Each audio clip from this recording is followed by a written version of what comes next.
Good morning, everyone. Thank you for joining us. My name is Chris Hahn, and I'm the co-director for research and education over at the North Carolina Environmental Justice Network. And I'm very happy to be having and moderating this session on the environmental justice, industrial animal agriculture, and rural communities. This is an important issue that we work with in our, and I'm happy to have several of our partners here today to discuss how communities are impacted by industrialized animal agriculture and confined animal feeding operations. That ends up being a really important source of pollution here in the South and across the country, but really one that we don't talk about as much because it doesn't come from a smokestack. But people and the environment are often bear the brunt of this type of pollution. And so I'm very happy to have these experts to be able to dive in on this issue some more. So I'm going to go ahead and ask our panelists to introduce themselves. Let's start with Dr. Courtney Woods.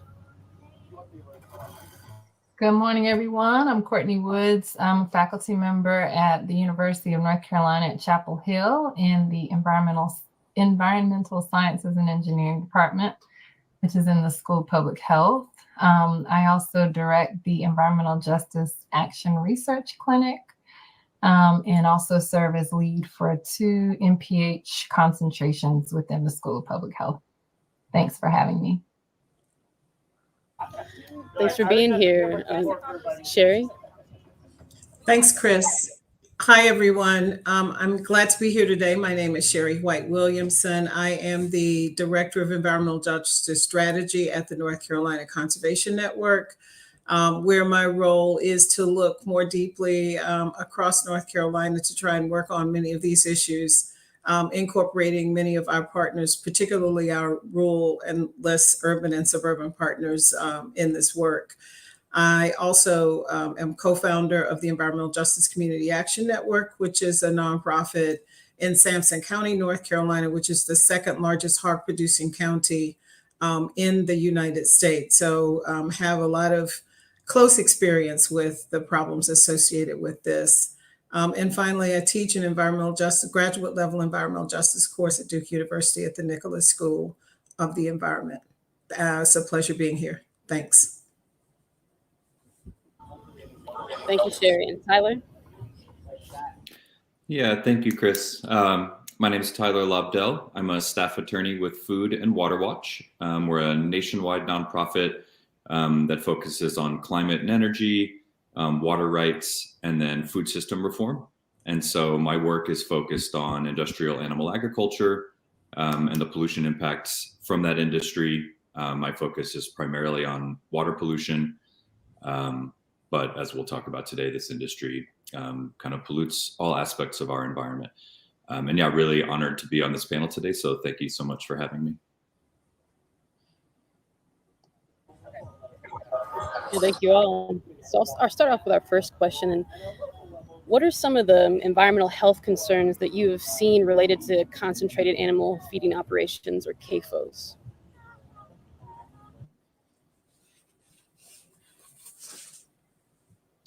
I don't mind jumping in and answering that one. So this is based on the literature and a lot of the work that I've observed that came out of Dr. Steve Wang's group, the late Steve Wang at UNC, in looking at both workers that work in hog operations in North Carolina. So there are lots of different CAFOs, and a lot of the work that's happening in North Carolina is focused on hog and poultry CAFOs. And so there's been evidence to demonstrate that workers in those facilities experience higher levels of chronic bronchitis and asthma. There were studies as well as carriage of bacteria that are specific to hog operations, so nasal carriage of that bacteria.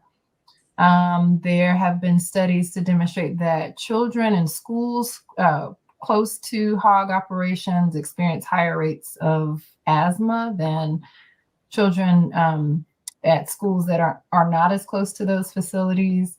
There's been evidence of irritation of eyes and nose, some impacts on mental health and mood. And then I think one of the biggest health concerns, because of the practice of sort of persistent delivery of antibiotics to hogs, is the potential spread of antimicrobial resistant bacteria. And so that's a sort of global concern. But that potential is certainly great in these regions where poultry and hogs are fed those antibiotics, because they're housed in such close quarters, and they use that both as a way to prevent infectious disease, but also as a way for increasing this, my knowledge, increasing the size of some of those animals.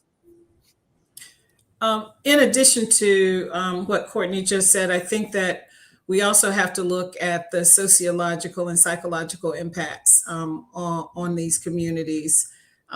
We oftentimes don't think about the fact that just the constant noise of the pigs or of the hogs, trucks coming back and forth can lead to certain other additional stressors within the community. Dr. Steve Wing's work showed that there was increased levels of depression and high blood pressure, and some of the things that you don't necessarily think about, but are definitely associated with living in a community that's constantly bombarded by CAFO operations. And when you think of CAFO operations, it's not just swine or poultry. It tends to be a combination of many different types of operations that are closely located in one community, which creates a lot of cumulative impacts that I'm sure we'll get a chance to talk about a little bit later. Yeah, and if, I'll just kind of follow on the last point that Sherry made, and that's the cumulative impacts point. The way this industry has decided to structure itself to reduce cost is to put as many animals in as small a region as possible, so they can cut down on processing costs and feed transport and things like that. And what that leads to are these regions throughout the country where you have this sort of plethora of pollution problems that come along with the industry deciding to concentrate itself the way it does. And so some of those pervasive environmental impacts are things like reduced air quality, but also groundwater contamination. And so unfortunately, this industry also tends to site itself in rural areas where a lot of residents tend to rely on groundwater or groundwater wells for their primary source of drinking water. And what we see is especially nitrate contamination of drinking water in a lot of places throughout the country. And nitrate has a whole host of human health impacts that can be caused from chronic exposure or acute exposure. But it's one of these unfortunate byproducts of this factory farm industry, where you have so much waste being generated by so many animals, and then that gets disposed of locally. The local landscape just can't accommodate that level of waste disposal practice, land use in terms of waste disposal. And so you end up with essentially these hotspots where people are exposed to these unsafe levels of contaminated drinking water because the industry has structured itself the way it is. And so again, that's nitrate pollution, but that's also things like harmful algal blooms or phosphorus-driven eutrophication of waterways. So fish kills, these algal blooms that are unsafe for wildlife, pets, or humans to come in contact with. So, this sort of bandwagon of pollution impacts, again, comes along wherever we see this industry really take up shop and dominate a region. Thank y'all for those answers. And I want to give some time for Phoebe to also introduce herself. Phoebe, good to see you. Thank you. And as you can tell, I'm joining by phone in the car. Sorry, it took me a second to figure out how to join a new kind of virtual meeting place.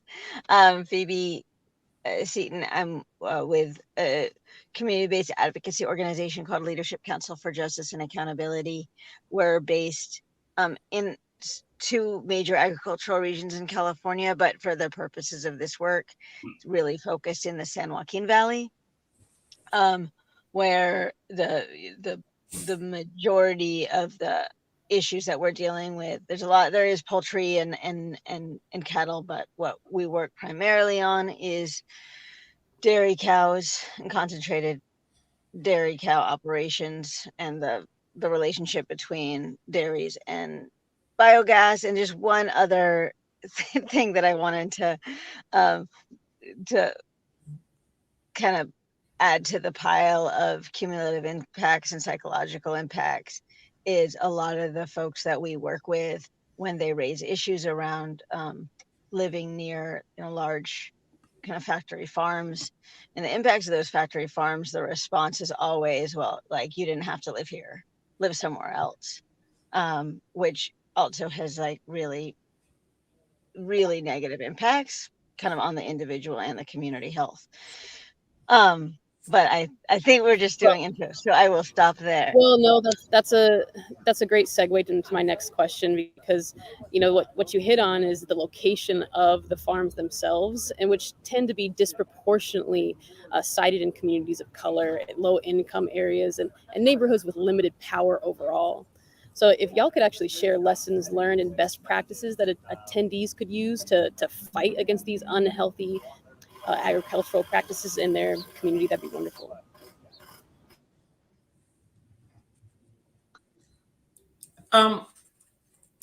I think that zoning is a huge issue if you can work with local elected officials to change zoning policies to prevent that kind of thing from happening. Here in North Carolina, one of the other issues with the super concentration is the permitting process, such that there cannot be any consideration given to the proliferation of other operations within that same area. So there is no real prohibition on the placement.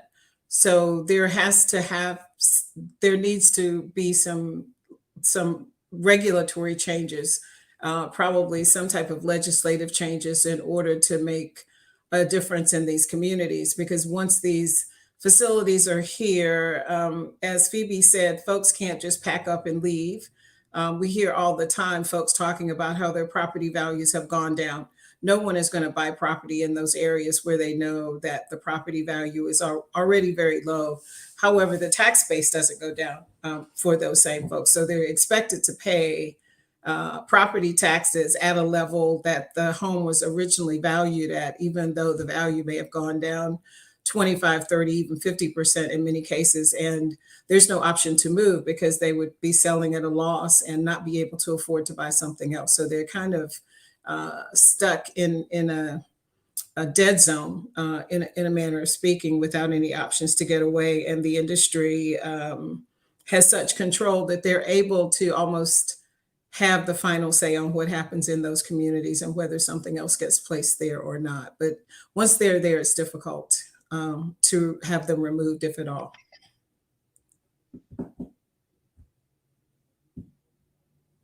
And I guess I should say, I don't know that there are any best practices for communities to fight against this, except for trying to get zoning changes or legislative changes that would prevent the continued concentration of those facilities in those areas.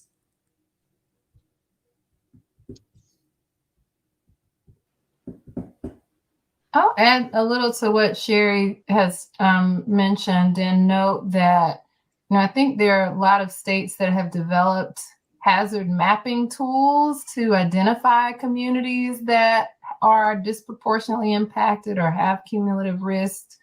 And not many of those states are using the maps to implement new laws around cumulative impacts. But I think one best practice, assuming that a state is going to use that to identify communities that are disproportionately impacted, is to make sure that those tools are identifying rural communities and not sort of focusing on areas of high population density.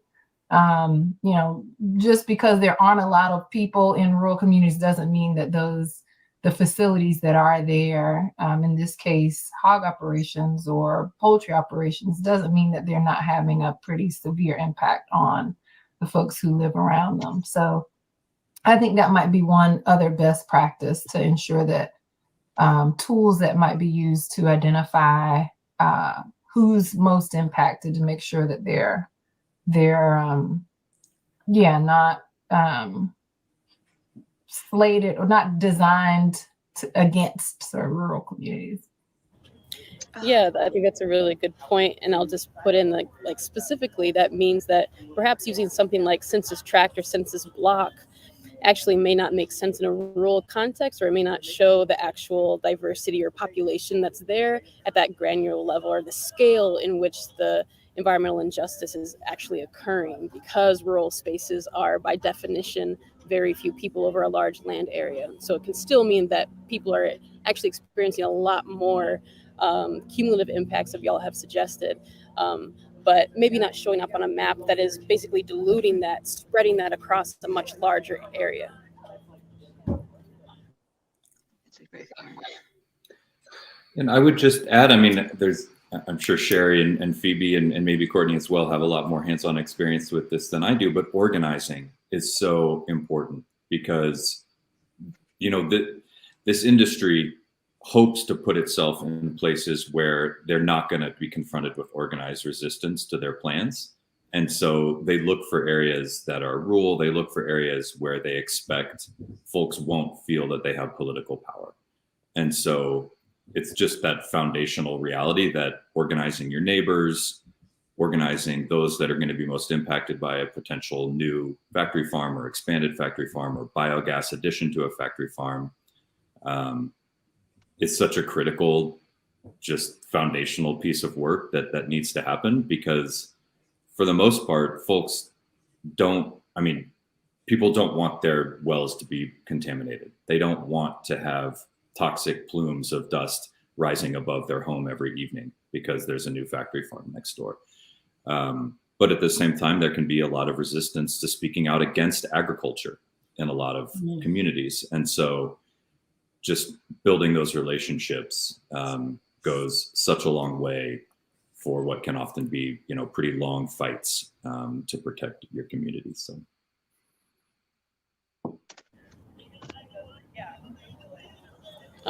Thank you. So I'll go on to my next question. CAFOs, we talked about some of their hazards in terms of water. Also, the movement of waste in general is an issue. But they also emit nitrogen and ammonia, which can cause those adverse health consequences as well, impacting, not just the immediate area, but also adjacent communities.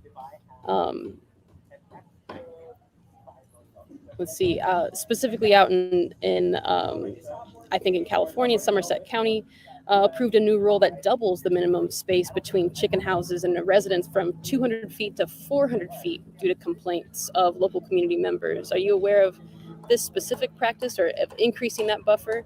And do you think that practice will address the challenge?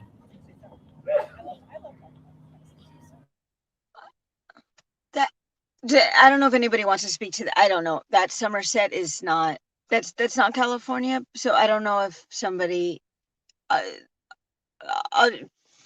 don't a couple kind of things from our end is from the air quality perspective, like in terms of that seems like not quite rearranging chairs on the Titanic, but the kind of the amount of, like you said, you know, nitrogen, NOx, ammonia going into the air in the region in these kind of concentrated basins is one thing. And then another issue, which I don't know any of us brought up, and maybe before I learned how to get into the room, was odor. And so that doesn't, I mean, what we're seeing, what we hear with odor is that their proximity is one issue, but it's also this, like, just prevailing winds, who's downwind, who's not downwind. And one thing that we just learned that, again, just kind of piles on to what everybody's saying, is that we're working on a one dairy expansion right now. And the owner of a property can sort of waive the right to be a certain distance, But what we're concerned about is that if there's farm labor housing, the owner is either the farm operator or very connected to the farm operator and going to happily waive any kind of distance requirements. Which doesn't directly answer your question, but in terms of on the dairy side, with a 5,000, 7,000, 10,000 cow dairy, in a couple 100 feet is probably not going to be life changing.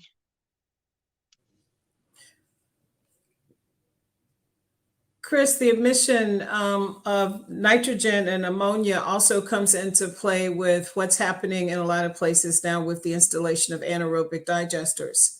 And we know with the installation of anaerobic digesters and from the research that's already been done, that you can anticipate an increase in the level of nitrogen and ammonia that would be present. In North Carolina, for example, if a farm decides to install a digester and does not have a lagoon current, and when I refer to a lagoon, I'm basically referring to a multiple pool size cesspool containing the waste from the hogs in that operation.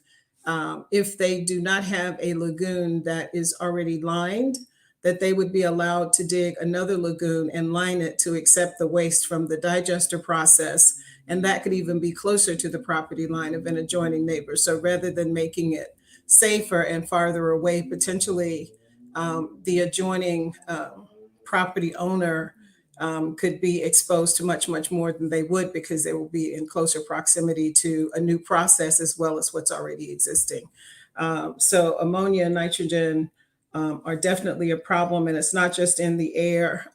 We are doing water testing here on a voluntary basis, and are finding the presence of nitrates in the water that we're testing in alarming levels in some cases. So this is a problem that unfortunately will continue unless there are policies that are put in place to reduce these types of exposures. And Sherry, while you mentioned biogas in general, that I want to spend a little bit of time on that, because that is something that is a renewable energy source in terms of, taking a waste product from this facility and then reusing it for energy. And so it is very much in line with, getting off of fossil fuels and being able to do, more cleaner energy for our grid and things like that. While biogas seems like a good idea for those reasons, what concerns do folks have about using biogas and in this context with CAFOs, what concerns do you have? Well, biogas, or at least the PR around biogas and it being a renewable energy source, has been fantastic. The truth is that the only way it's a renewable energy source is if you grow more hogs.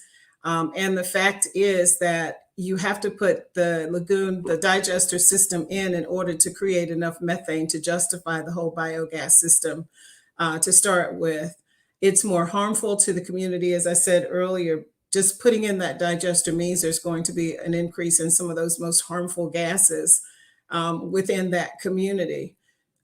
While allowing the system to continue as a lagoon and spray field system, and the industry being able to justify these antiquated practices, rather than moving away from those antiquated practices and using some of the technology that is better, the best available technology, rather than using the PR of renewable natural gas as an excuse to keep the antiquated system in place that exists, and not investing the kind of money into those systems that they can.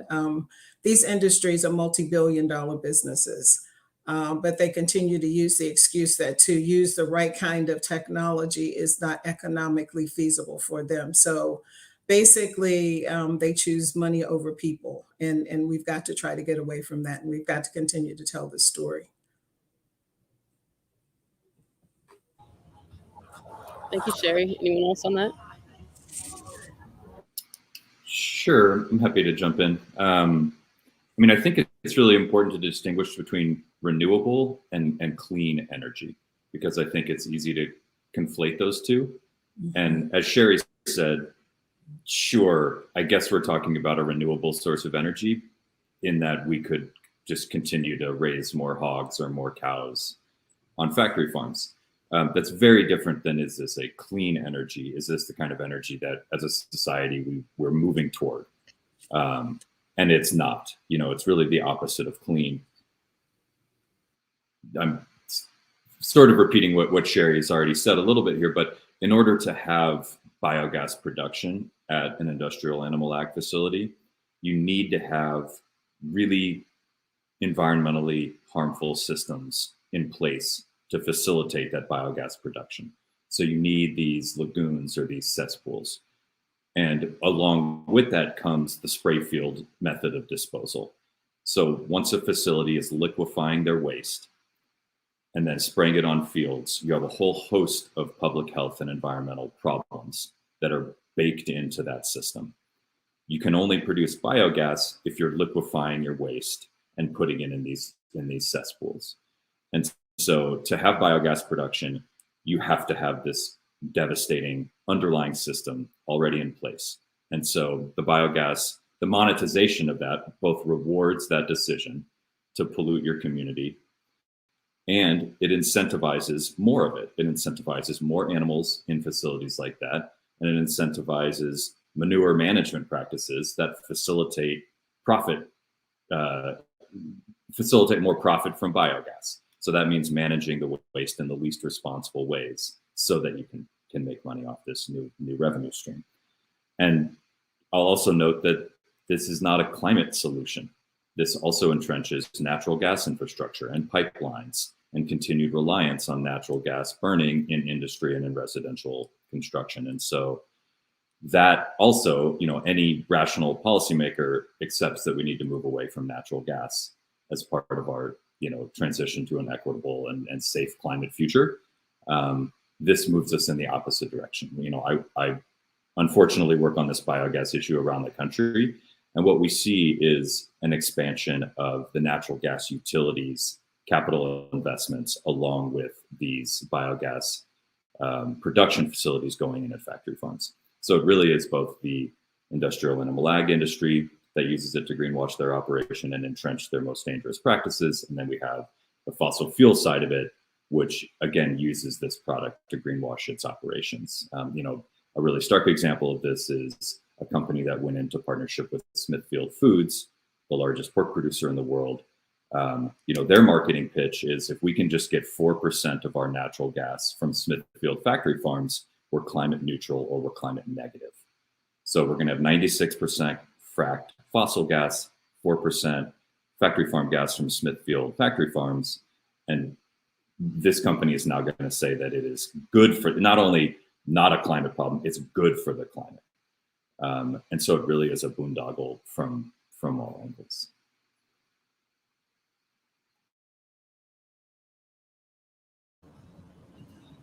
Thank you both for breaking that down. Dr. Woods, do you have anything else in terms of biogas that hasn't been said?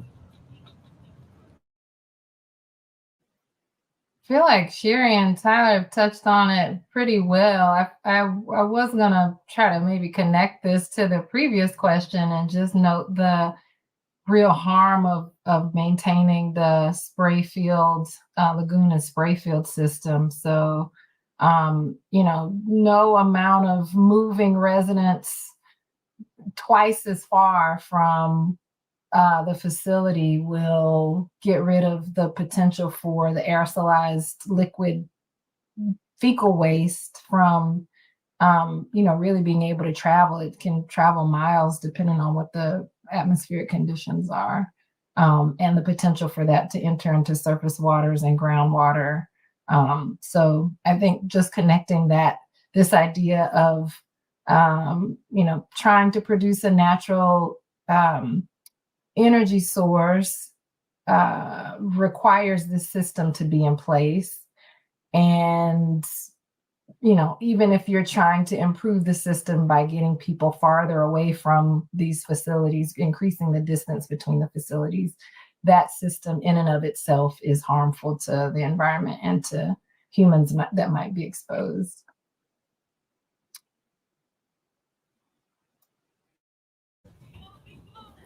Thanks for that. And I see a question from the audience, like, given everything that's being said, would it be better or feasible to aerobically digest the manure?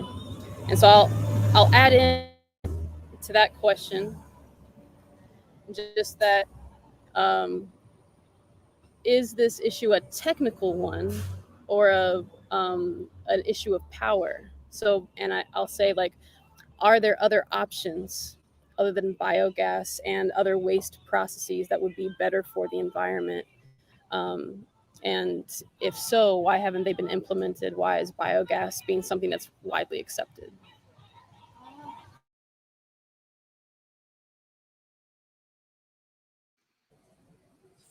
Go ahead, Sherry, please.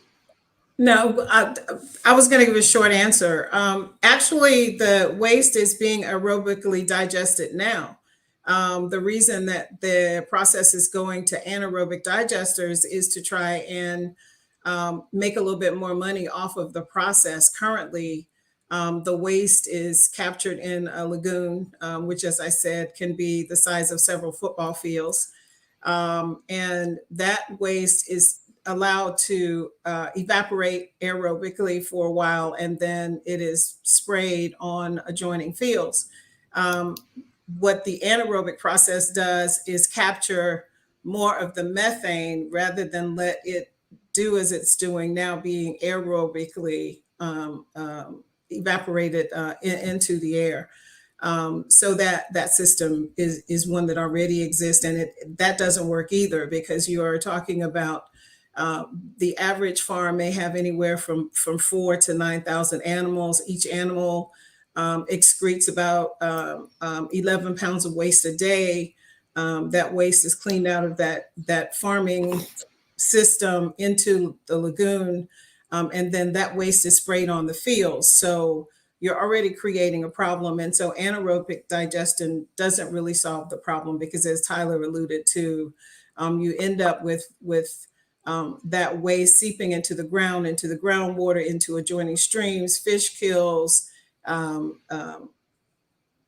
fungi, all kinds of things going on. So it's very harmful either way. There are some other systems, but again, as I said, the industry has said none of those are economically feasible for them to be used. And Tyler, I'll turn it over to you, because I'm sure you've dealt with this a lot as well. Sure. Thanks, Sherry. I mean, you phrased your question in a really interesting way, and so I'm going to try to directly answer it. I really do think this is a power issue more than it is a technical issue. This industry has structured itself in such a way that it cannot operate without degrading the local environment and negatively impacting communities nearby. And so whether its waste goes through a digester or not, it's still an unsustainable framework. And as Sherry has explained, the digestion process doesn't solve that in any way. If anything, it makes that problem more acute because of how it changes the waste stream itself. But that waste still gets land applied. And so that problem remains whether or not you have this aerobic versus anaerobic decomposition. And I'll just quickly explain what we're talking about there, because we haven't really given that background, because it's a really good question.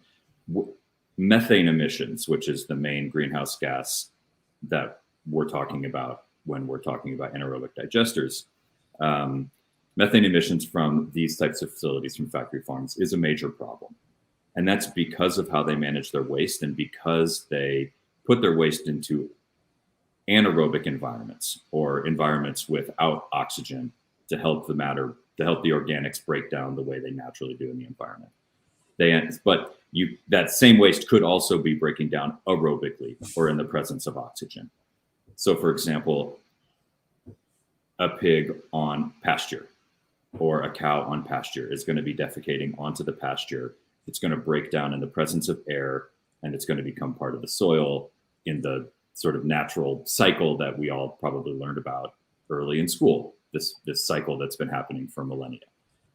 That relationship is completely thrown out the window with the factory farm model. There's no longer a relationship between the animals and the landscape because the animals are confined and their waste accumulates on these confined facilities. And so just want to highlight that methane emissions from animal manure is not an intrinsic problem. It's a problem because of how this industry has structured itself. And so aerobically managing that waste certainly does not solve the problem. What it does do is it eliminates this methane emission issue that the industry is now focusing on and saying they're good actors because they're capturing their methane with anaerobic digesters. But that misses the point that the methane didn't need to be generated in the first place if the facility didn't have so many animals such that it couldn't responsibly manage the waste it generates, if it wasn't liquefying its waste in such huge quantities that it creates these certain environments that generates methane. And so is it feasible to be managing waste better? Yes.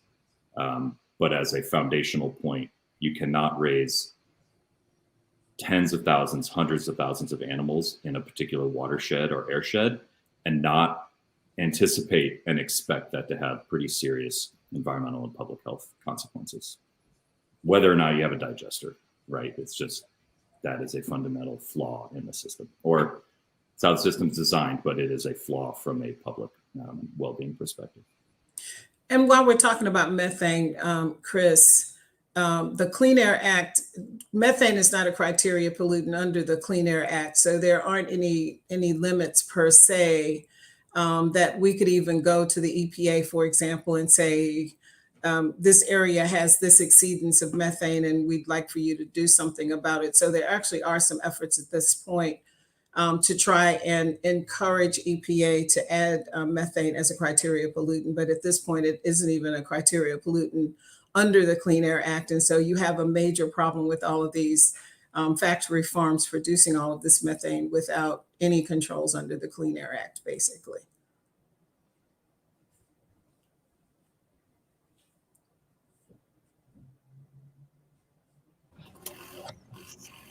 So I want to go back, since we've been touching on just the fundamental structures of how CAFOs are designed and how that is an issue. That also means that what you've mentioned before, the clustering and growth of CAFOs, so that they are densely populated, not just with animals in a single facility, but several facilities will be in a county, in an area.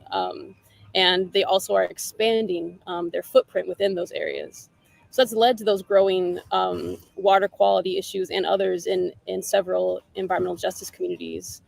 What can be done to address that specifically? And how can we strike a balance between keeping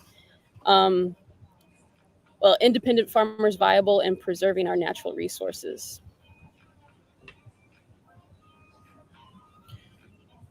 But in there's also the question of, like, who actually are the farmers that are doing CAFOs? Are they independent? You could touch on that too if you wanted.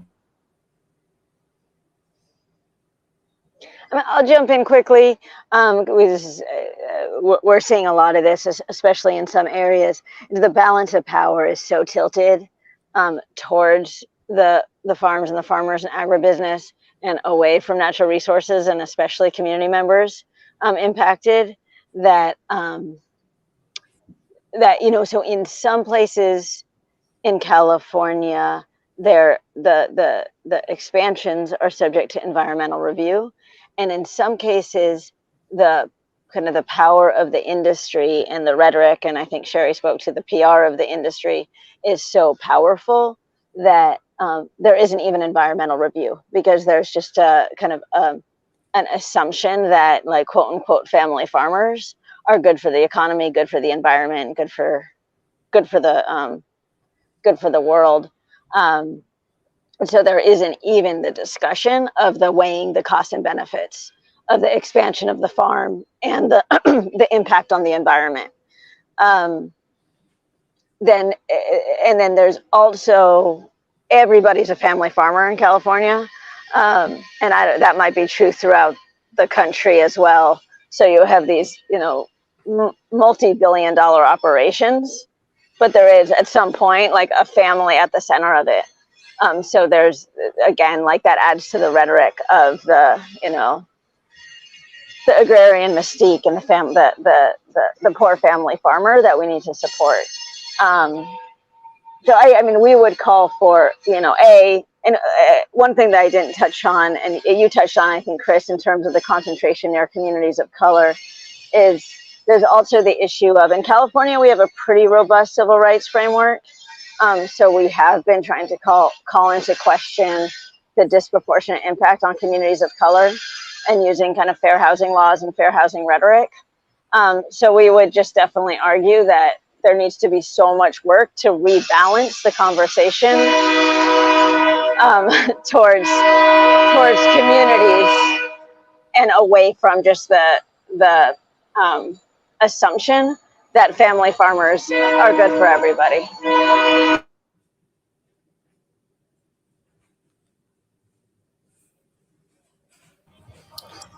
Yeah, and the rhetoric around family farmers is really pretty extreme, and so the way that, and this is different for this manifests a little bit differently for the dairy industry versus the poultry industry versus the swine industry, but taking swine and poultry, I think are close-ish enough to talk about them together.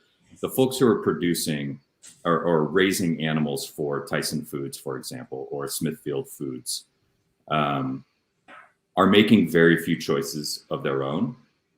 They are operating under contracts with those integrators that more or less dictates almost every single aspect of how their operation runs.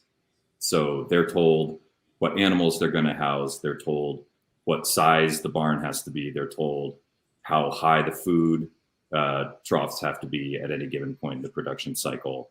They're given the food by the integrator. They're provided medicine or not by the integrator.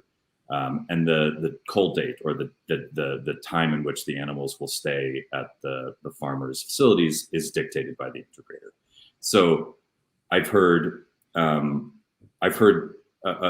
poultry grower, for example, describe his life as a poultry grower as a dead chicken janitor.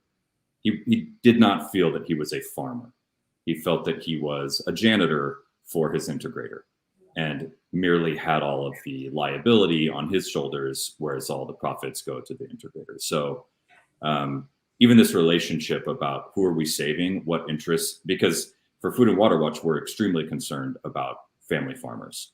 And our vision, our positive vision, is a more regionalized, smaller scale system of agriculture where families are at the center of production the way they used to be, not corporate power at the center of the dynamic.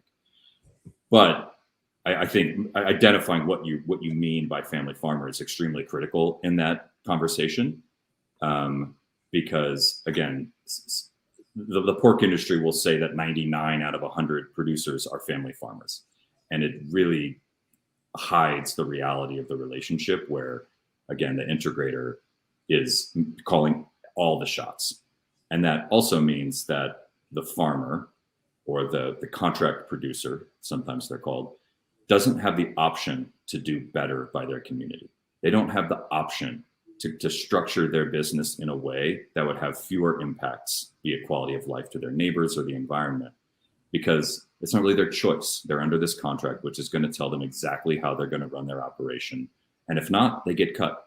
And there might not be another integrator in their area to pick up the slack. So they may be sitting there with a $5 million debt on a building they can't use in any other way, but service this integrator who's forcing them to be a bad neighbor.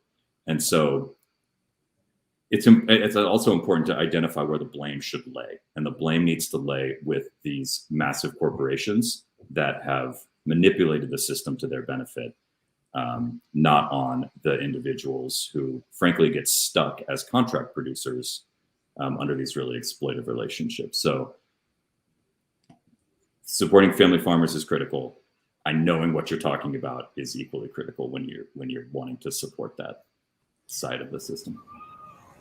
Chris, Tyler raises a good point about who the family farmer really is. And I think we need to pay close attention to that because in a number of cases, we're seeing where these are merely investments for folks in many areas. So it's not necessarily a family farm or a family owning this. This is someone who doesn't even eat meat, for example, who's decided this is a good thing for me to invest in and raise and make money off of. So I think we have to be really careful when we talk about who the farmer or who the family farm is. And one of the things I think we all have got to do better at is working with the small farmers who are raising the food sustainably, so that we are getting meat that we know is healthy, that hasn't necessarily been injected with hormones and steroids and antibiotics to keep them well and grow them fast, and then come out at the other end. And we as humans are getting in, are ingesting some of the same things that went into those animals over time.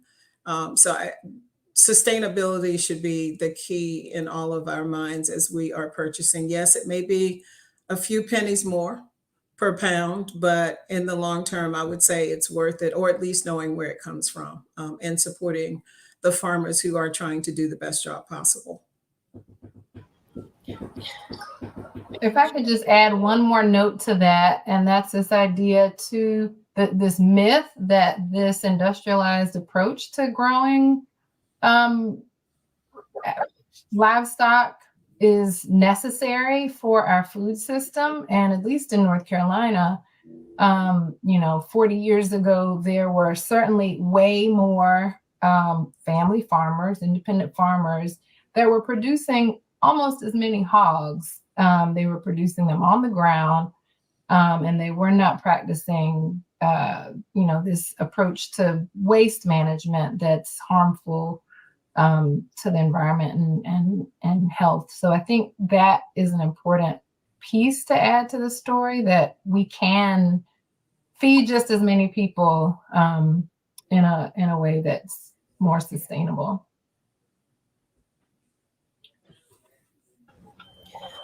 Well, I appreciate these answers too, because you're really addressing what y'all have mentioned as PR coming from these multi-million-dollar corporations, and where they are using misinformation to obscure the realities and harms of the industries.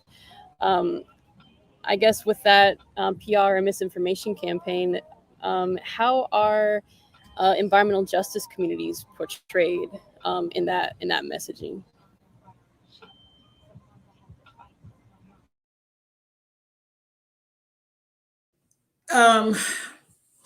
In North Carolina, there have been some very effective campaigns to suggest that the communities who live around these operations, who have raised issues about concerns, are against family farms or family farmers. And that is certainly not the case, but the campaigns, the communities can't compete with the kind of access to power, to money, to do the advertisements and the campaigns that these industries can do. And so that creates another problem altogether, and this isn't a question you've asked, but even in trying to do this work, suggesting to community members who are so tied to the industry and agricultural communities like these, that to say anything against the industry or to get involved with any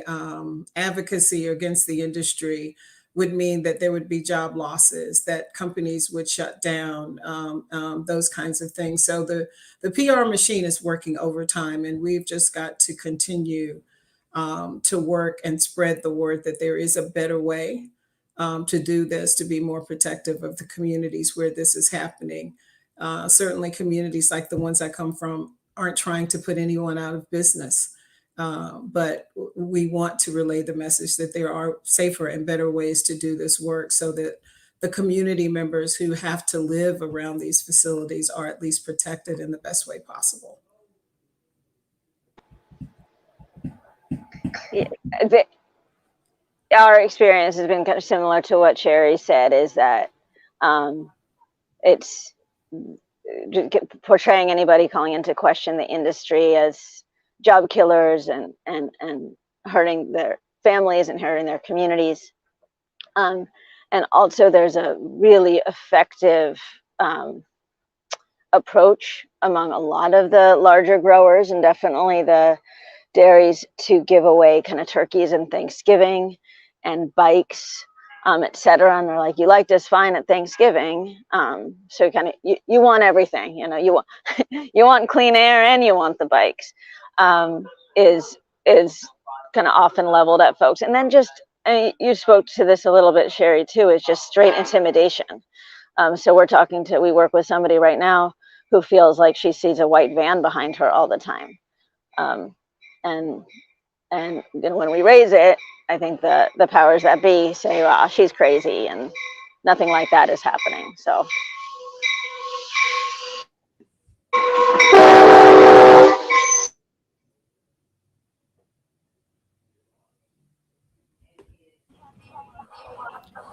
All right. So this one's for Sherry specifically, and Courtney, as in North Carolina, I think you can address some of this too. But since North Carolina is considered the birthplace of the environmental justice movement, but it also has some of the biggest disparities for public health and environmental quality. What are some of the major issues related to those disparities and environmental injustice in North Carolina?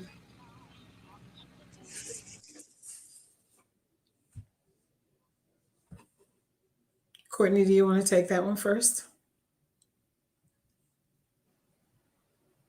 Sure.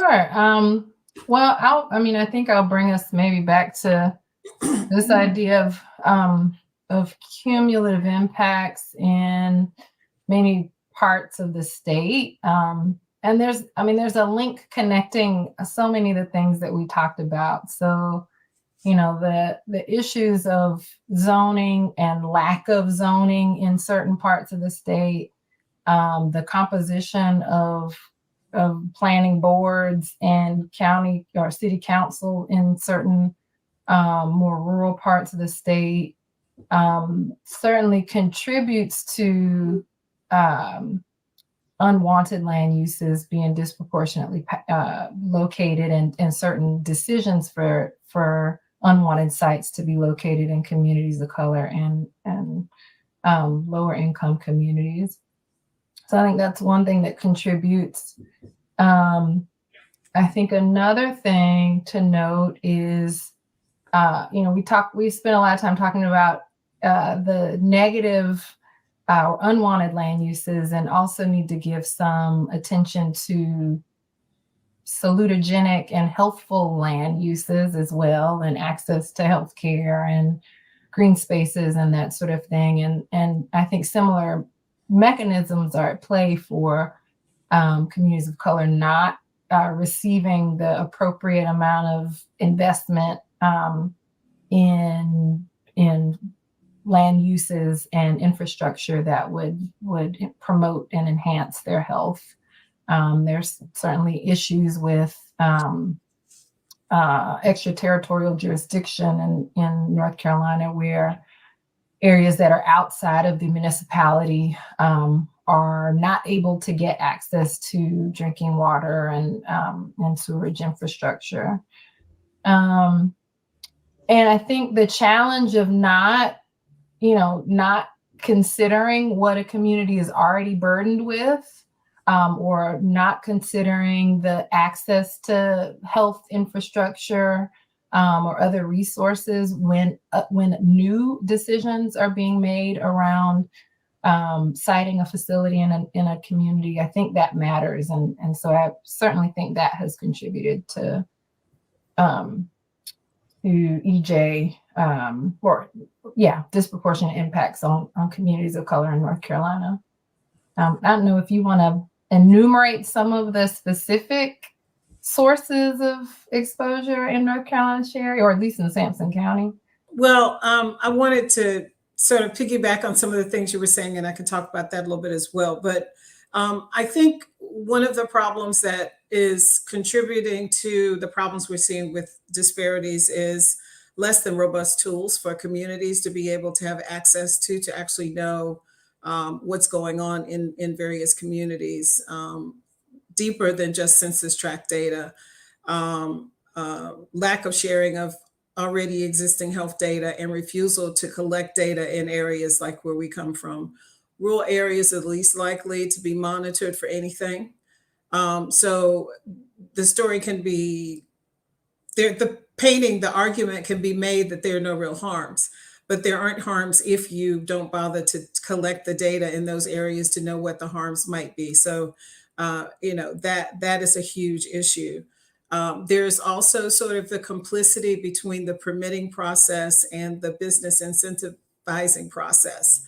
The incentives to draw businesses into communities that may be lower income, already with existing entities that are not helpful to the community, are not aware of a business that may further inundate that community until the decision is made. Those decisions are done behind closed doors with no transparency whatsoever. And then the entity goes to the state environmental agency and says, I need a permit. And then the permit is granted because cumulative impacts, as we've said many times, is an issue.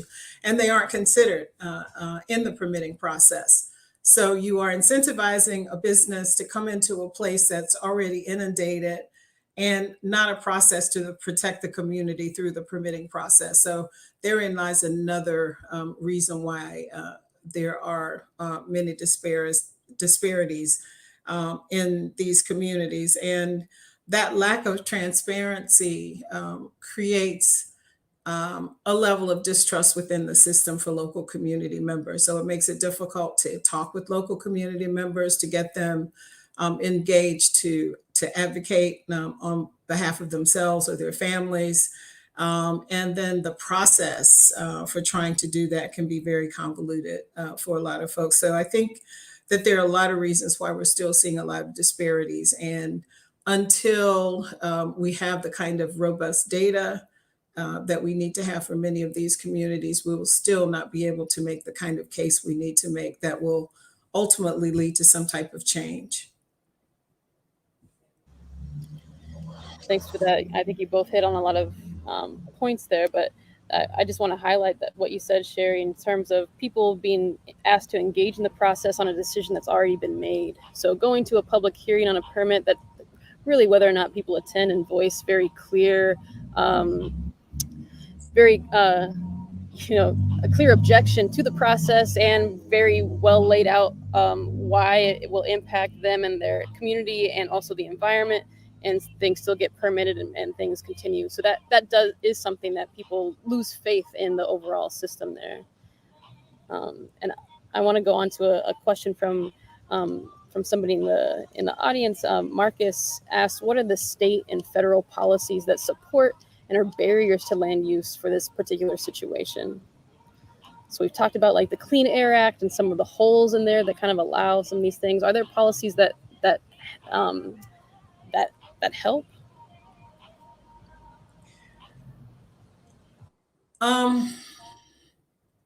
Tyler, maybe I should let you address that. I can't think of a lot of federal policies that would help at this point because for me, it appears that the ag industry is not just powerful within states, but it's also powerful at the federal level as well. And as a result, we're seeing very few policies that are coming out at the federal level that are supportive. And I'll give you just one example. We talked about digesters. There is a program in the USDA under rural development called the Rural Energy for America program that is supposed to be promoting more energy efficiency, wind and solar. In this last round, what USDA has decided is to give an extra 15 points to industries that come in and say that they're going to put a digester in an impacted community.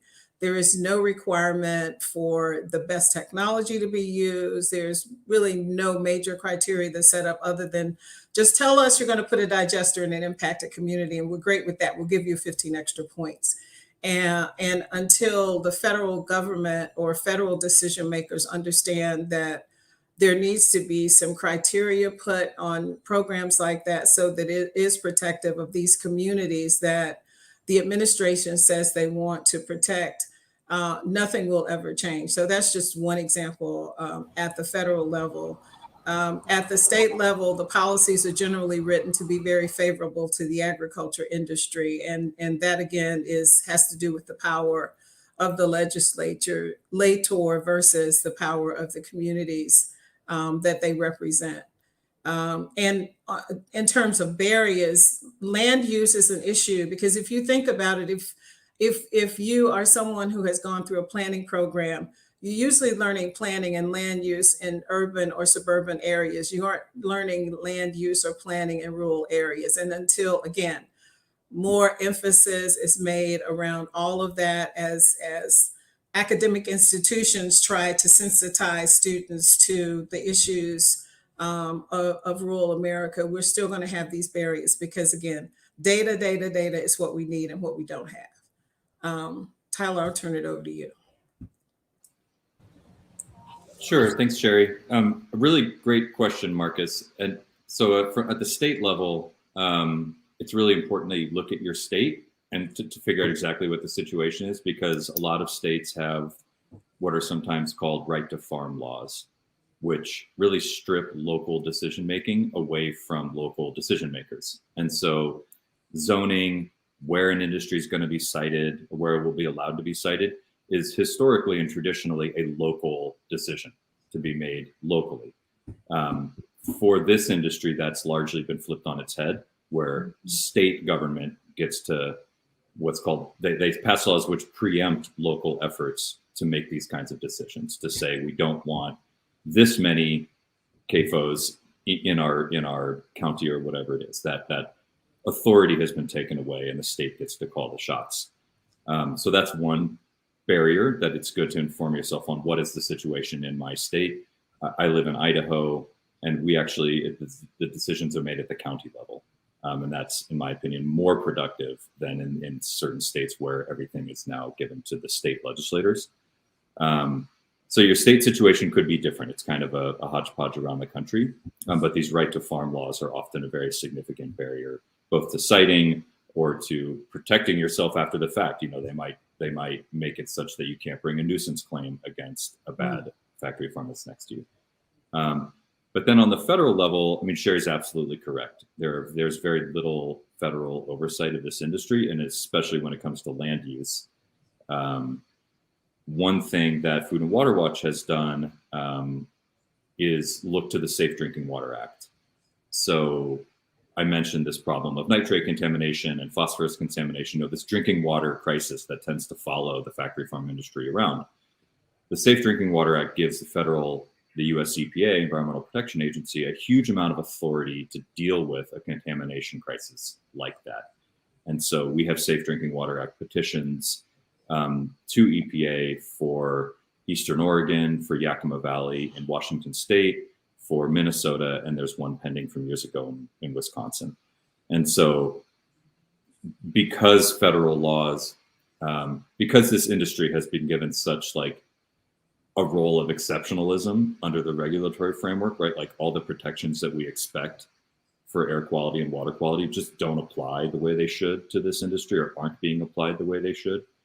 It can be really challenging to find those federal controls and how they're actually protecting communities. But the Safe Drinking Water Act is one of those tools.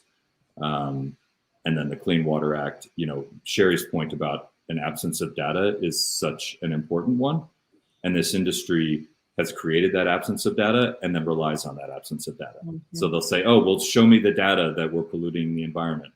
Well, you've been deliberately not collecting data for decades. And so we lack that data.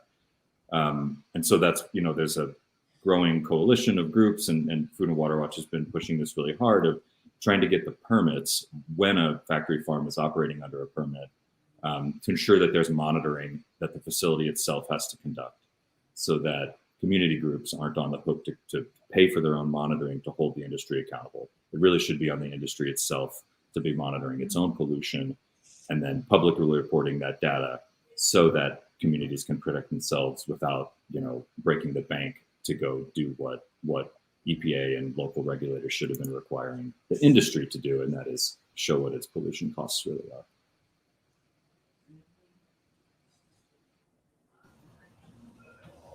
And thank you. We've got just under 10 minutes left, and so I want to give each of the panelists a couple minutes to just tell us. We've been talking about industrial animal farming as something that we don't want, really hazardous. It's something that puts money over people every time, puts money over the land. And what are relationships that we want to have with the land? What are examples of things that we want to see? What does honest repair look like? What is not a false solution, but true honest repair in these landscapes look like where you are?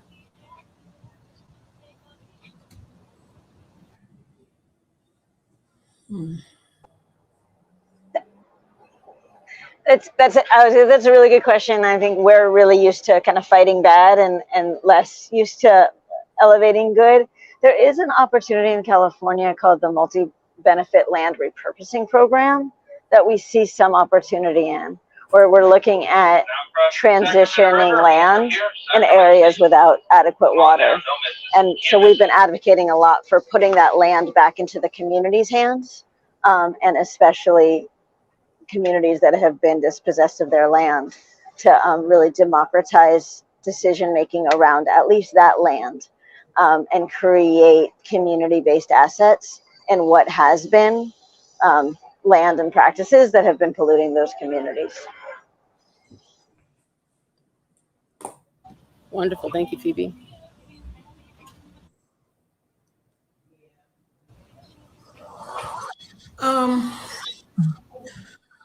I think for communities, for rural communities,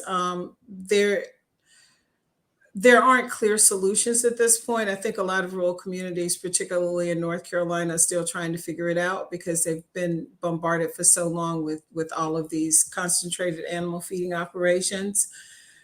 There are a lot of efforts to educate local community members to help them to understand that they can help make changes by engaging with trusted local leaders in their areas to try and help to make change at the local level.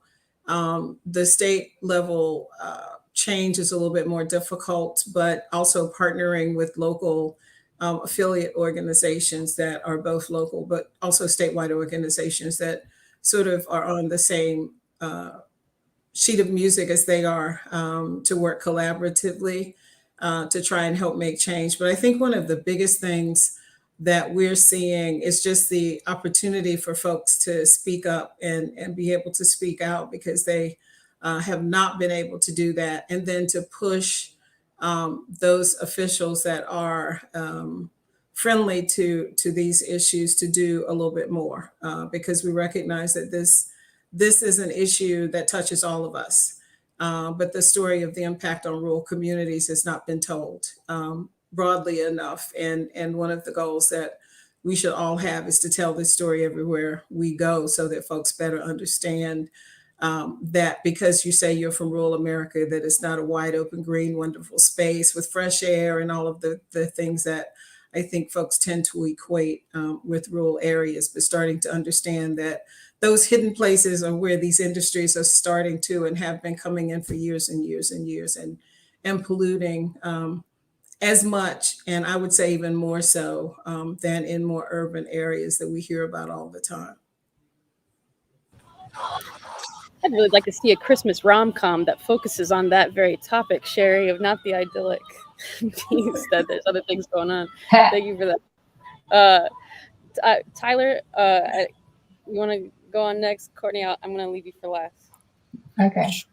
Sure. I mean, what does honest repair look like? A few things. One, not adding biogas production on top of a fundamentally extractive and harmful system. So that is not honest repair. That is moving in the opposite direction for sure. But I think it's really important to flag that we didn't end up with this system and these problems by accident. It's not because these are the most efficient systems for raising animals. It's because this was the way for corporations to make the most profit. And we had policymakers who were in the pocket of those corporate interests that greased the wheels of a transition away from what people think of as farming, the red barn, the father and daughter out on a field petting their animals. That was replaced by the system, this highly industrialized, concentrated, profit-seeking system that we have today. And that was because bad policies were put into place at the state and the federal and the local levels. The factory farm system won't survive without an enormous amount of public support. That's straight money that we give them out of our tax dollars to help them build their factory farms and run their factory farms. That's also all of these pollution costs that our regulators have let them externalize or put on to local communities and not have to bear as a business themselves, right? When I'm a power plant and I'm required to reduce my emissions, I invest in something and then my ratepayers, if someone pays that. This industry doesn't do that. They just throw their pollution onto the environment with no cost and then get to charge less for their products. But there is a cost associated with their practices. And so just recognizing that this system isn't inevitable. It's the result of the get big or get out ag mentality that that short-sighted policymakers have adopted for the past couple decades, and we will transition away from it. Right? It is a fundamentally unsustainable system on multiple levels. And so, looking to things like Senator Booker has the Farm System Reform Act. There is growing awareness that we have to repair our food system and repair how we raise animals in this country. And so things like the Farm System Reform Act, state level efforts are really important to support and educate yourself on. Because again, the solutions are out there. This system is a temporary blight on our story. So with that, I'll pass it to Courtney. Thank you, Tyler. I want to, just maybe offer some thoughts around, we've spent a lot of time focusing on like the political pieces that influence these decisions. And I really do feel like there's also a cultural shift and a focus on changing the culture of our communities as well, and of our policymakers, I guess. That is really important. I think for sure we got to organize it. We have to organize so that if the policymakers that we've elected aren't making the decisions that we'd like them to see, that we are growing our own. And I think a part of that sort of organizing happens when folks are coming together and both fighting the bad, but also imagining what they want to see in their communities, what sort of safe and sustainable jobs they want to see in their communities, beyond the sorts of jobs that these industries are telling us are good for rural America. And so I would love to support more cultural organizing. We're doing some of that in Durham, North Carolina, not a rural community, but I think there are lots of lessons that I've learned from we have a land collective here in Durham, Earthseed Land Collective, that is bringing folks together to grow food and to practice cultural arts and to envision what community building can look like. And so, I think bringing folks together to dream and envision what their futures look like is important. And that has to involve young people. Their voices in this really, really do matter. Well, I want to thank all of you as panelists, Courtney, Sherry, Tyler, and Phoebe, who we lost for a moment. But thank you all so much for sharing your expertise and wisdom on this topic. I want to do a shameless plug that I asked that last question of false solutions and honest repair, because we have an environmental justice summit in North Carolina on October 20th and 21st on that very topic, featuring some of these very speakers. So you can learn more and talk more about this conversation as well. And I just want to thank everybody for being here and to really be thinking about rural communities in particular in environmental justice. So thank you all and enjoy the rest of your day in conference and the plenary that starts at 12:30 for the lunchtime plenary. So thank you all, and I'll see you around. Thank you. Yeah, thank you so much. Okay.